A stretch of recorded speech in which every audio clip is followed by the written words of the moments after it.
Un matin d'hiver, en 1576, des paysans découvrent un corps mutilé dans le bois du château de Ternay. C'est celui de Jacques d'Arsac, un petit seigneur local. Depuis des mois, d'Arsac est en conflit ouvert avec Claude Beauvau, seigneur de haute lignée, proche de Henri IV. Entre les deux hommes, tout est prétexte à querelle. Derrière les murs épais de son château, la colère de Beauvau à l'égard d'Arsac n'est plus que haine sur fond de guerre de religion entre protestants et catholiques. Avec 4 de ses complices, il décide d'en finir avec son voisin qu'il maudit.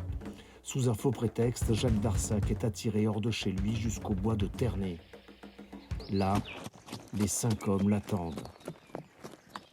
L'assaut est rapide, brutal, prémédité. Le seigneur désarçonné tombe, laissé pour mort, baignant dans son sang. L'enquête met la région en émoi. On soupçonne d'abord les routiers, puis les bandits des bois, mais bientôt les regards convergent vers Ternay. Les témoins parlent.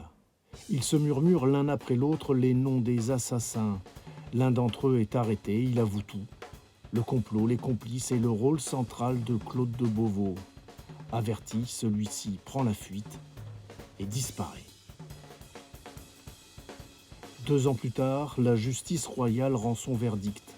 Claude est condamné à mort par contumace, ses complices pendus, ses biens confisqués et son château donné à Mathurine, la veuve de la victime, qui attendra 24 ans avant de le posséder. Depuis, le sang a séché, seules les pierres demeurent.